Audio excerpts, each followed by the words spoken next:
Money speculators. Money speculators, consumers, and money can be compared to machines, people, and crops.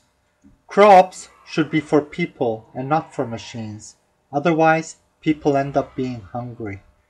Likewise, money should be for consumers and not for speculators. Otherwise, people end up poor. Money speculators buy the currency of other countries and hold on to it in the hopes that its value increases. Eventually, the money gets dumped back to where it came from, causing an unexpected flood of devalued money, which plays havoc with the lives of ordinary citizens and unfairly burdens the old people, making them suddenly poorer than they were.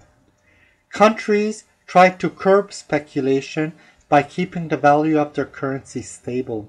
They do this by printing as much as is needed to keep the value from increasing.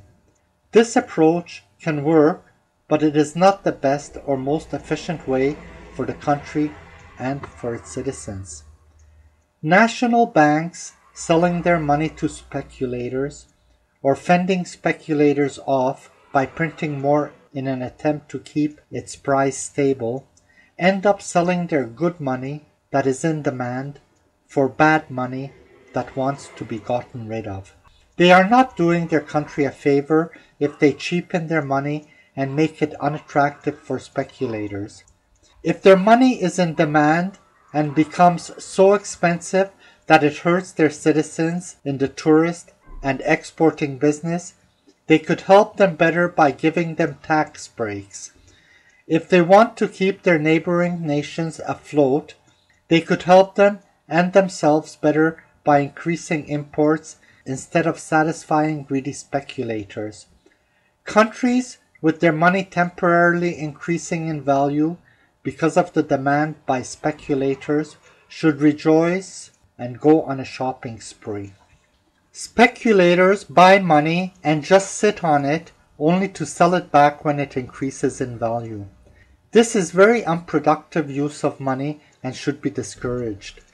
Their greedy practice of gambling with other nations' money plays havoc on the citizens and prevents their money from being usefully used.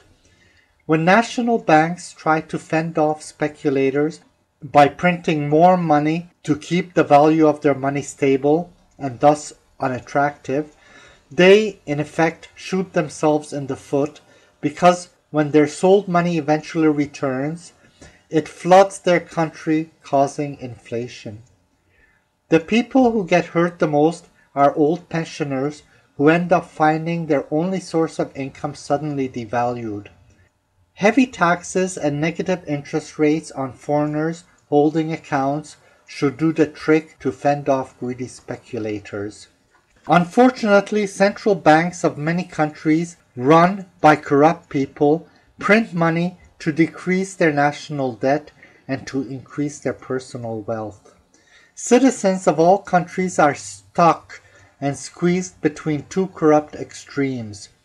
On one hand, usually the left, the politicians claim to represent and protect the public and give them the illusion of free choice.